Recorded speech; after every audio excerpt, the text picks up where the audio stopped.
যাত্রায় অতিরিক্ত ভাড়া আদায় ২০ বছরের সকল রেকর্ড ভঙ্গ হতে চলছে। কে রিপোর্ট করেছে? দৈনিক ইত্তেফাক। কি শুনলেন?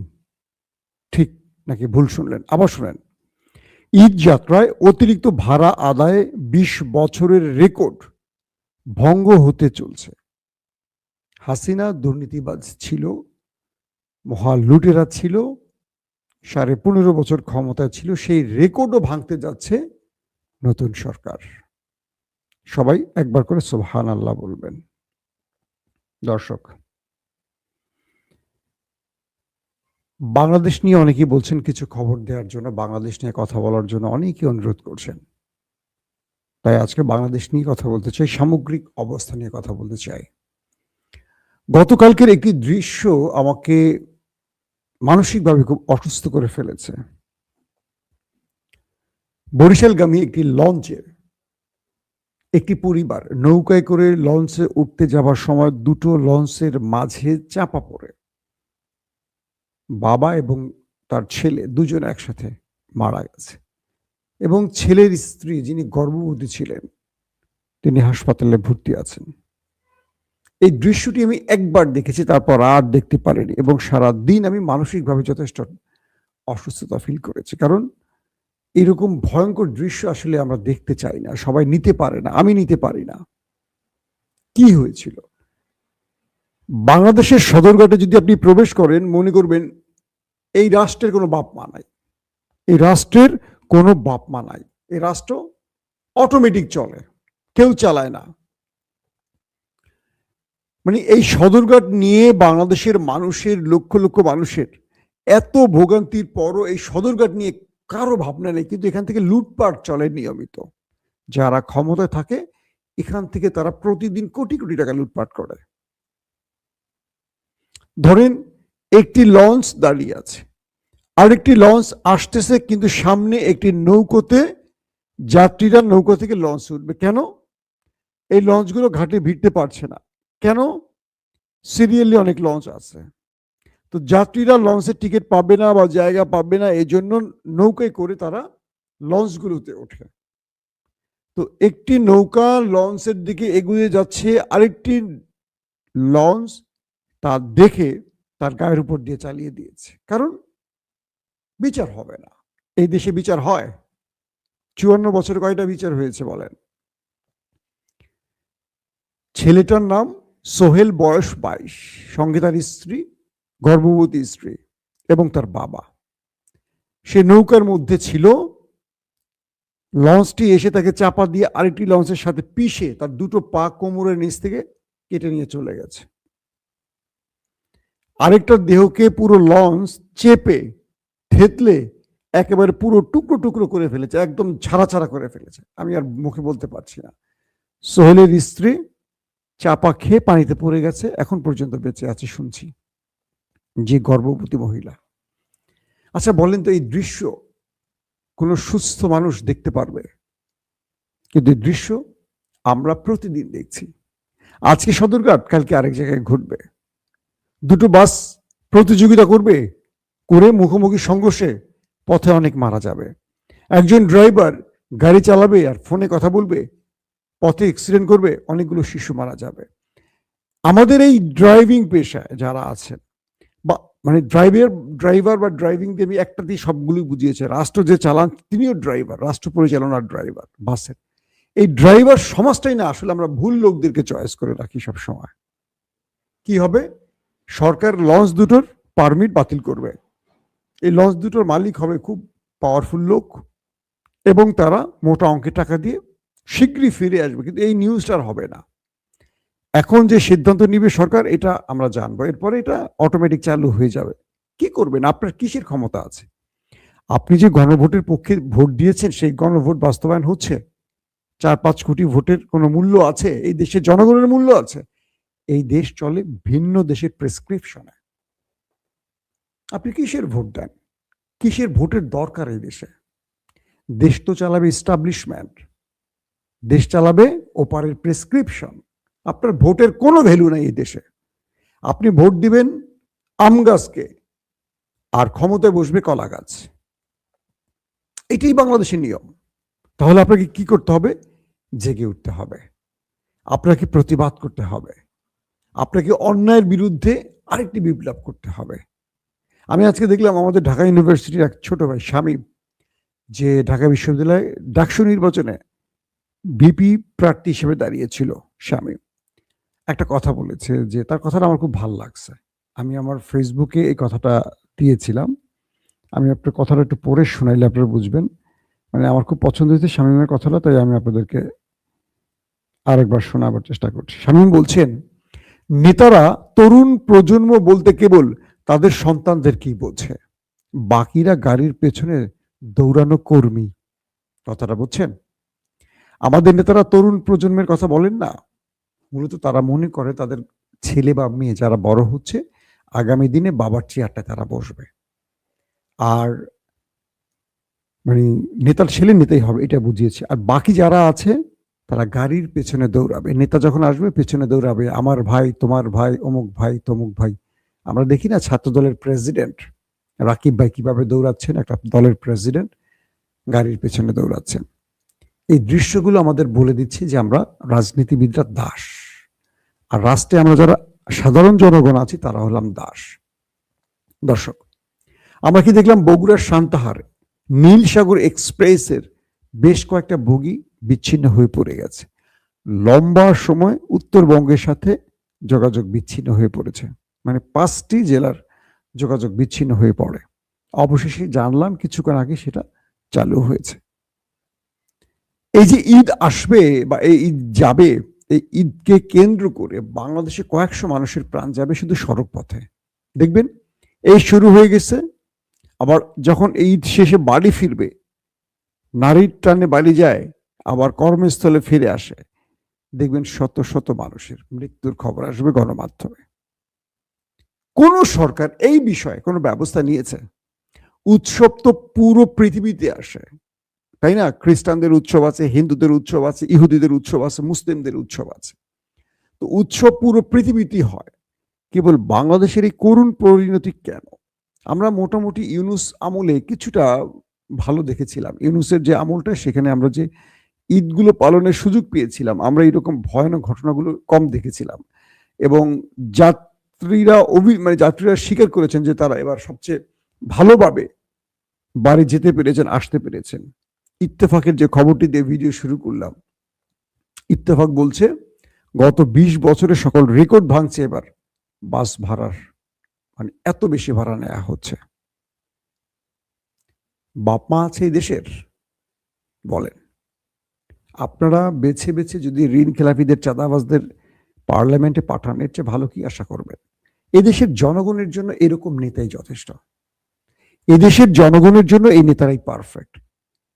যে দেশের জনগণ লুটেরা, ঋণ খেলাপি, চাঁদাবাজদের ভোট দিয়ে পার্লামেন্টে নেয়, তাদের জন্য নির্বাচন কেন্দ্রে গোলাগুলি করে, মারামারি করে, জীবন দেয়, সেই দেশে এর চেয়ে ভালো কি আশা করেন? গত 15.5 বছর এই দেশের মানুষ আওয়ামী লীগের বিরুদ্ধে কথা বলেছিল। হাসিনা দিনকে দিন সে ফ্যাসিস্ট থেকে একটা মহারানী, মানে কি বলবো, দানবীয় আকৃতির ধারণ করেছে। এদেশের মানুষ চুপ থাকতে থাকতে থাকতে একটা সময় বিপ্লব বা অভ্যুত্থান ঘটায়।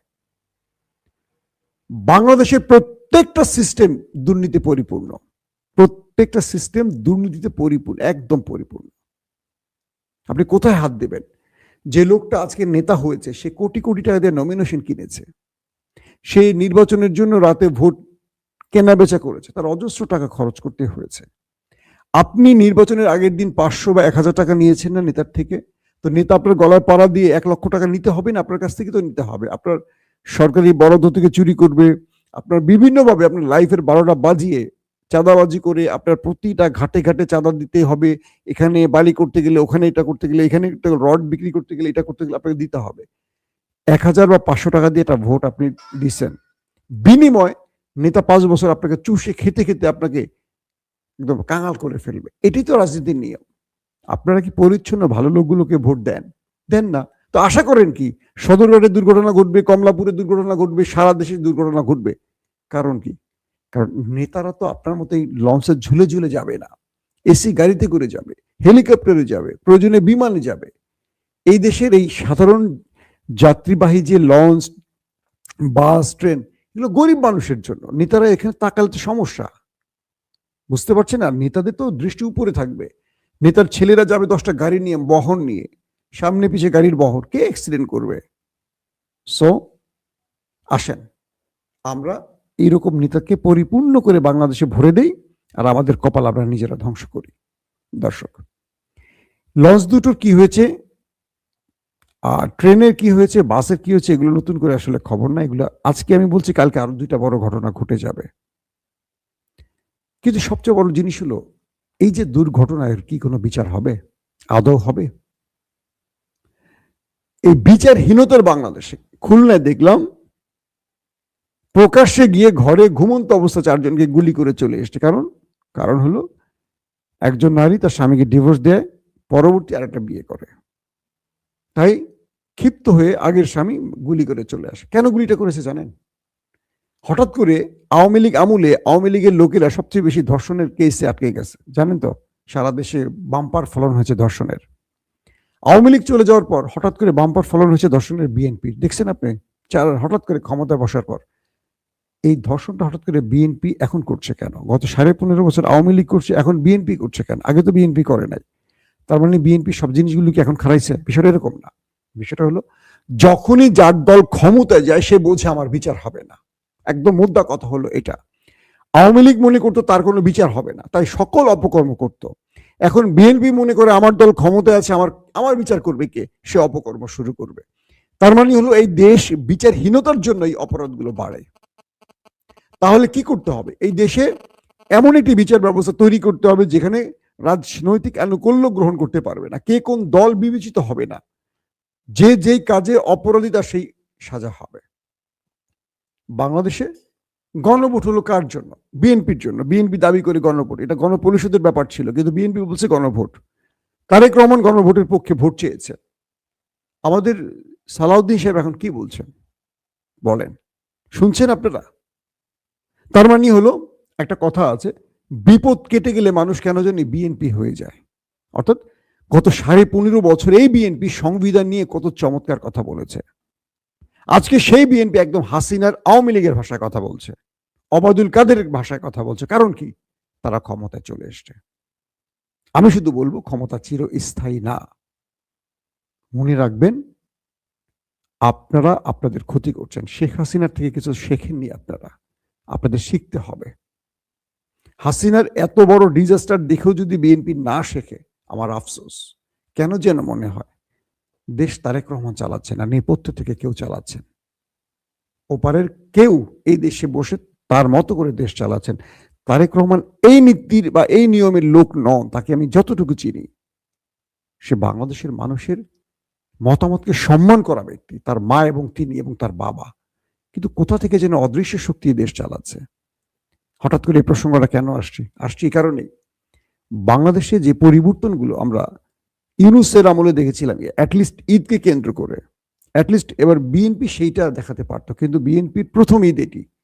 ইতিমধ্যে ট্রেনের লাইনচ্যুত, লঞ্চের এই অব্যবস্থাপনা, পথে সড়কে সড়কে চাঁদাবাজি, বাসের ভাড়ার 20 বছরের রেকর্ড ভেঙে যাওয়া, এগুলো বিএনপির প্রথম ক্ষমতা এসে এই ইমেজ সংকটে ফেলবে বিএনপিকে। আমি মনে করি তারেক রহমানকে এই বিষয়গুলোকে কঠিনভাবে হ্যান্ডেল করতে হবে। তার নেতাদের উপর তার যে অগাধ আস্থা বা বিশ্বাস, সেখান থেকে তাকে একটু সরে আসতে হবে। কি চলছে তিনি নিজের চোখে একটু দেখতে হবে, নেতারা কি বলছেন সেটা না শুনে। কারণ অতীতে বিএনপির দুর্নীতিতে রেকর্ড ভাঙার ইতিহাস আছে। সো সেই নেতারা এই ক্ষমতা এখনই আসছেন, ঘুরে ফিরে তারাই তো আছেন। তারেক রহমান যদি একটা দুর্নীতিমুক্ত বাংলাদেশ গড়তে চান, তার নেতাদের মধ্যে আগে জবাবদিহিতার ব্যবস্থা করতে হবে। দলবাজদের বিভিন্ন ইউনিভার্সিটিতে বসিয়ে দিবেন, বিভিন্ন রাষ্ট্রীয় পদে বসিয়ে দিবেন, আর দেশ সঠিকভাবে চলবে এটা আশা করেন। রাষ্ট্রের গুরুত্বপূর্ণ পদে বসাতে হবে যোগ্য লোকদের, কোনো দলবাজদের না। লাগারে লাগা ধান লাগা লোকদেরকে ভিসি বানাবেন, দেশ চলবে? আমরা এই দেশ তো চাই না, তো হাসিনার দেশ। আমরা চাই বিএনপির শাসন ব্যবস্থা যেন হয় নতুন আদলে, যেটা এই যুব সমাজ চায়। বৈষম্য বিরোধী আন্দোলন থেকে হাসিনার পতন, সেই বৈষম্য এখনো সৃষ্টি হয়ে আছে রাষ্ট্রীয় প্রত্যেকটা পদে। একজন ডিসি, তিনি সৎ, অনেস্ট, আমি কুষ্টিয়ার ইকবাল সাহেবের কথা বলছি, তাকে সরাতে হবে কেন? সে আপনার বিএনপির মানে আনুগত্য করে না, তাই? সে তো আল্লাহর আনুগত্য করে, সে তো সততার আনুগত্য করে না। তাকে পুরস্কার দেন, তাকে সরাতে হবে কেন সেখান থেকে? এই কাজগুলো বিএনপিকে বারবার বলে দেয় তারা আওয়ামী লীগের পথে হাঁটছে। এটা খুবই দুঃখজনক ব্যাপার। যোগ্য লোককে যোগ্য জায়গায় বসান, দলের লোকদেরকে বসাবেন না প্লিজ। দলের লোকদের বসালে বিএনপির কর্মকাণ্ডগুলো ঠিক আওয়ামী লীগের মতো হবে 100%। প্রত্যেকটা ডিস্ট্রিক্টে আমরা দেখতেছি জেলা পরিষদে বিএনপি নেতাদের বসিয়ে দিচ্ছেন। এটা কোন পথে, কোন নিয়মে, কোন আইনে বলেন আপনারা? কোন আইনে করছেন এগুলো? এগুলো ইউনূস সরকার যখন করতো, আপনারা মানে সংবিধান উল্টে গেল, বৈধ গেল, এটা হলো সেটা হলো, অনেক বক্তব্য দিয়েছেন। এখন অনির্বাচিত নিজের দলীয় লোকদেরকে বসাচ্ছেন আর দলের লোকদেরকে এখন টেন্ডারবাজির সুযোগ করে দিচ্ছেন। এই দেশ মানে এই বিএনপি কি লম্বা টাইম ক্ষমতা থাকতে চায় নাকি শর্ট টাইম থেকে কামাই রোজগার করে চলে যেতে চায়? আমি কিছু বুঝতে পারছি না। অনির্বাচিত ব্যক্তিদেরকে বসাচ্ছেন কেন? যেটা আপনার নির্বাচিত সরকার, নির্বাচন দেন দ্রুত। এখন যেভাবে আছে থাকুক, নির্বাচন দিয়ে আপনারা এখানে আপনাদের লোকগুলো বসান যারা নির্বাচিত হবে। না, নিজেদের লোকগুলোকে বসিয়ে আপনি যখন নির্বাচন দেবেন, ফ্রি ফেয়ার ইলেকশন হবে, তাহলে হাসিনার দোষটা কি ছিল বলেন? আমাকে একটা কথা বলেন, যে হাসিনাকে যে কারণে যুব সমাজ, ছাত্র জনতা খেদিয়েছে, তার দোষটা কোথায়? যদি সেই কাজগুলো বিএনপি করে তাহলে লাভটা কোথায়? দর্শক, আবারও বলছি, ঈদকে কেন্দ্র করে আমরা সর্বোচ্চ সতর্কভাবে চলাফেরা করব। আমাদের ভাগ্যে কি আছে জানি না, কিন্তু আমরা দেখতে পাচ্ছি মানুষ বাসে যেতে পারছে না, ট্রাকে করে যাচ্ছে। ছবিগুলো দেখতে পাচ্ছি, মানুষ ট্রেনে জানলা দিয়ে ঢুকছে। ভাই, এইভাবে রিস্ক নিয়ে চলাফেরা করবেন না, জীবনের মূল্য সবচেয়ে বেশি। আপনারা নৌকা দিয়ে লঞ্চে ওঠার সময় সতর্ক থাকবেন। এইসব মাঝিদের কোনো স্টেশন নাই। লঞ্চের যারা কি বলে, সুকানি না কি বলে, যারা লঞ্চ ড্রাইভ করে, এদের শিক্ষাগত যোগ্যতা আমি জানি না কতটুকু। বাংলাদেশের কোনো মানুষই তার জবাবদিহিতার মধ্যে নেই। কোনো মানুষই কোনো মানুষের জীবন কেড়ে নিতে দ্বিধা করেন। আমরা প্রতিটা মানুষ প্রতিটা ক্ষেত্রেই দুর্নীতিবাজ, প্রতিটা মানুষ প্রতিটা ক্ষেত্রেই আমরা অন্যায়কে সাপোর্টকারী। আমি আমার ক্ষেত্রে করি, আপনি আপনার ক্ষেত্রে করেন, আরেকজন আরেকজনের ক্ষেত্রে। আমরা তিনজনে তিন জায়গায় খারাপ মানুষ, যে জন্য পুরো বাংলাদেশটা একটা খারাপের মধ্যে আটকে গেছে। প্রশ্ন উঠতে পারে আমরা আসলে কোথায় বাস করছি? আমাদের ভাগ্যের পরিবর্তন কি আদৌ হবে? 54 বছর এই দেশ আসলে কি পেয়েছে? আমরা সামনে যাচ্ছি না কেবল পেছনে যাচ্ছি? এগুলো ভাবতে গেলে লজ্জা লাগে, কষ্ট লাগে, ব্যথা লাগে। এত কিছুর পরিবর্তন হয়েছে কিন্তু আমাদের ভাগ্যের পরিবর্তন হয়নি। আমাদের সড়ক পথগুলো এখনো মৃত্যুর নগরী হয়ে গেছে। আমাদের লঞ্চ, ট্রেন, বাস, আমরা জার্নি পথে মনে করি যে প্রিয়জনের কাছে যাচ্ছি, কিন্তু আমরা এটাও সঙ্গে সঙ্গে ভাবি যে আমি যাব না, আমার লাশ ফিরে যাবে। এই যে একটা ভাগ্য আমাদের, এই মানে সিস্টেম, কি বলবো, এমন একটা সিস্টেম তৈরি হয়েছে বাংলাদেশে, যে সিস্টেমে বাংলাদেশের প্রতিটা প্রতিষ্ঠান, প্রতিটা সংস্থা আসলে কারাপশনে জড়িয়ে গেছে, অনিয়মে জড়িয়ে গেছে। এই দেশের একটা ভালো ড্রাইভার দরকার, যে দেশটাকে সঠিকভাবে চালাবে। বসেছিলেন জনাব তারেক রহমান, আমরা তার কাছে আশা রাখি। তার মধ্যে জিয়াউর রহমানের ছায়া দেখতে পাই, দেখি, খুঁজি আমরা এখনো। কিন্তু যে লোকগুলোকে দিয়ে তিনি রাষ্ট্রটাকে চালাবেন, সেই লোকগুলোর প্রতি আমাদের আস্থা খুবই কম। এখন তিনি কি করবেন? একজন মানুষ ড্রাইভ করে পুরো দেশ চালাতে পারবেন না। অজস্র তার সহকারী ড্রাইভার লাগবে, যারা তাকে পথ দেখাবে সঠিকভাবে, বলে দিবে সঠিক কোনটা, সঠিক রুট কোনটা।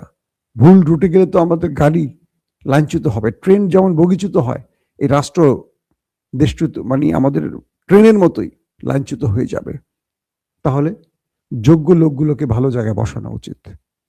নিরপেক্ষ হোক প্রয়োজনে, কোনো দলের, অন্য দলের হোক, তারপরও শুধু যোগ্য লোকগুলোকে আপনারা বাছাই করেন।